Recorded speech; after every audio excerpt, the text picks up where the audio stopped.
Hey everyone, this is your Frankly FM station back on it. Trying to get back to doing some regular recordings again. Life has been very interesting for me this last year, last couple years actually. But some really big changes this year. Some good ones, some bad ones, some in the middle. But some of the only ones I'm really interested in are like the good ones. And I would say one of the best decisions I made was to switch to doing a different job for a year. I've been welding for like close to 15 years for the same company, and I realized it was time for a change, and just to mix things up a little bit. Nothing to do with where I was working. It was like a family at the like for if you work for a place for that long, you start becoming a family, and yeah, oh, I miss them. Some days I miss working there like crazy, but I made a switch. I went to EarthMax. I started doing construction. I'm running a dozer, doing culverts, and all sorts of things. Things that I had never done before. Things that were totally new to me. And the reason I had made that change is I had just gone through a separation. It looked like, which was like it just looked like it was automatically heading like to a divorce. Like there was no working things out. And then during that time, I was like, you know what? I'm gonna make one choice where I feel like I made that choice, like where it wasn't made for me, where it was something that I could do to make a positive change in my life. Because it seemed like everything around me was just chaotic and not making sense. And so I made that choice. So I went from something that I knew everything about, which is welding, to something that I knew nothing about. And I wanted to do it for two reasons: to kind of separate myself from the small town that I'm in, just to kind of give myself time to breathe. Because me and my ex, we both live in the same town, so yeah, I just wanted something where I could breathe. I could get to know new people, be in new communities, just be somewhere else. Kind of escape in a way, but also at the same time just get healthy and then come home for the weekends. And it's been, I would say that's one of the wisest decisions I ever made in my life at the right time. I love it. It was challenging and stretching, and I've gotten tons of correction. I've gotten to learn a lot of new machines. Pretty good on a scraper, not bad on a dozer, and those two things are the main two things that I've gotten into. And it's just been really good. I love the guys I work for. It's like a big family. The guys that stick around, those guys are my family. And being part of a family doesn't mean we always get along, but what it means is Friday at the end of the day, we are buddies. And we are leaving, we're gonna go home, we're gonna get energized at home, and we're gonna come back on Monday. And guarantee you me, we're gonna get together on Monday again. And I just love it. I just love it. Like, yeah. So yeah, there's been positive changes in my life. There's been negative ones. But I want my positive changes to outweigh the negative ones. And yeah, I can honestly say things are starting to look up. Things are starting to come back together. I'm starting to find out who I am. I kind of lost who I was. As far as the separation goes, anyone that thinks that, you know what I mean, like that she left for no reasons at all, is smoking the wrong stuff. Because no one ever leaves for no reason at all. My closest friends and family know the ins and outs of the separation and the divorce. Those of you that don't know about it, probably because you don't need to know about it. Because, yeah, if you don't know about it, then, or if you've heard about it from somebody else, yeah, that's probably because I didn't feel like telling you, or Krista didn't feel like telling you, or, you know what I mean? So, yeah, there's probably reasons you don't know what's going on, but at the same time, I think this community is awesome. They've really shown support at the right times. Really, yeah, really been there in the lowest of times. The night of the separation, I had two of my closest friends show up. The third one would have showed up too, but he knew that it would probably be a little bit overwhelming to have that many guys hanging out with me and like the worst night of my life. And then he made like an awesome decision to just hang back, and I just like, it's like humbling. It's like humbling to know that worst night of my life, it was late night, they show up and they heard me just blabber like a fool, right? Like, I don't know what's going on, I don't know what's going on. The thing about it is, like, I know what's going on. I knew what was going on. Like, it was inevitable. It was gonna happen eventually, and then it just happened, right? So yeah, no, I think Krista's awesome. I think she's gonna do great things. Her story is her story, mine is mine, and what's important is that we just tell our own stories. And that's not something I'm willing to do publicly. If you're close to me, if you ask me, I'll talk to you and I'll tell you my side of the story, and that's about it. Her side's hers.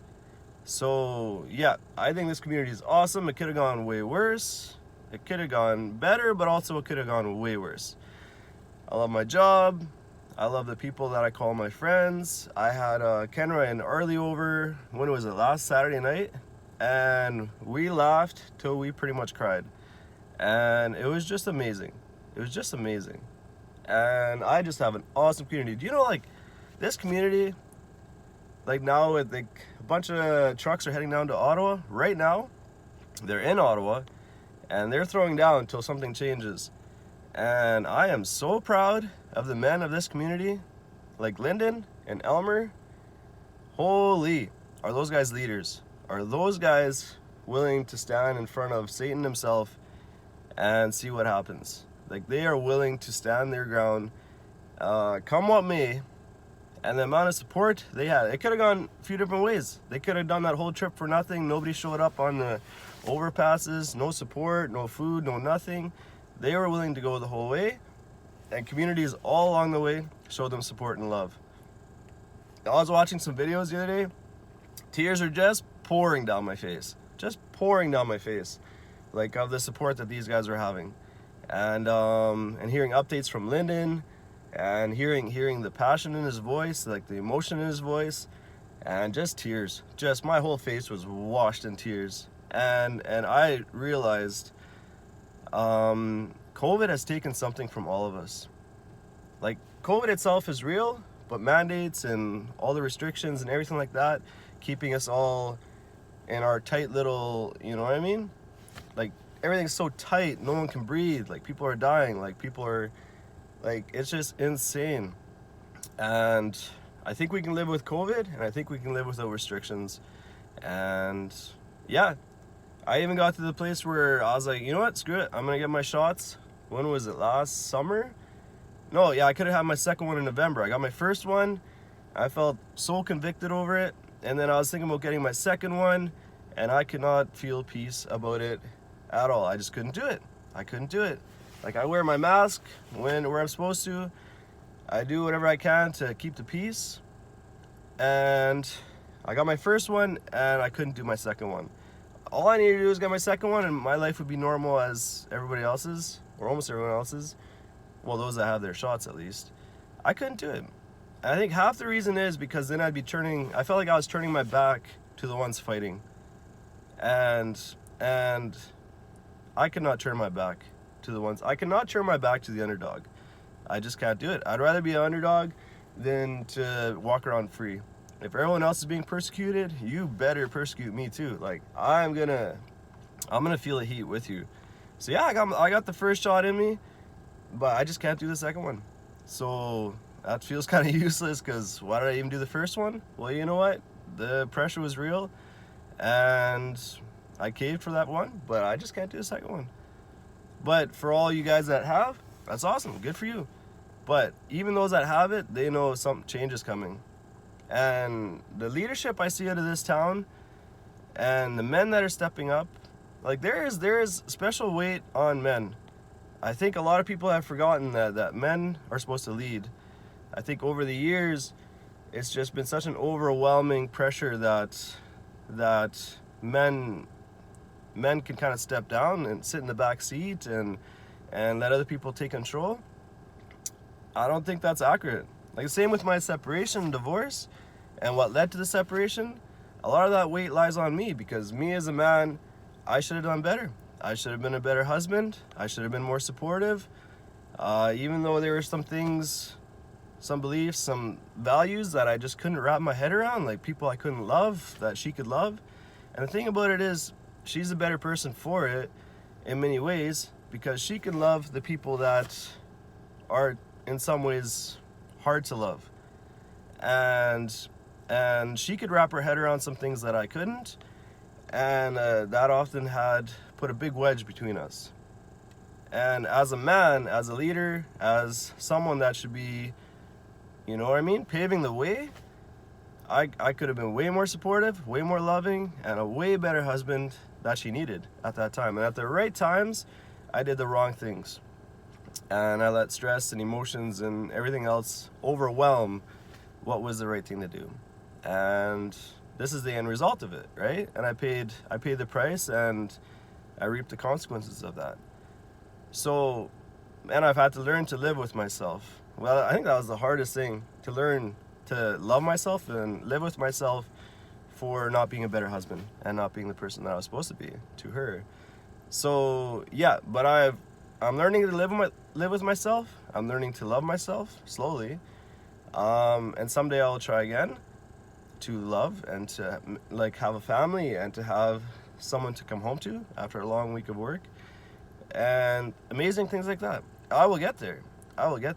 But just seeing like amazing men heading to Ottawa, fighting for our rights while I'm comfortable at home, it's overwhelming.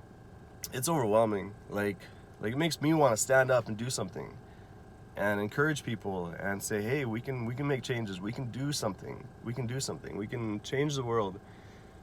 So yeah, let's support those guys that went to Ottawa. Support them. Show them love. Send them messages. Like, just tell them how important it is for you and your family that they're doing this for us. Like, and as men, we need to step up. We can do better. I can do better. I will do better. And I'm just so humbled these days. Like, change is coming. These guys in Ottawa, they're forcing change, and I think that's amazing. You can only get trotted down for so long. And when people pick on truck drivers, holy, what were they thinking? They picked on nurses, no one paid attention. They picked on everybody else, no one paid attention. They pick on truck drivers. Holy, do you want to kick? Oh, it's like trying to kick a bull in the balls.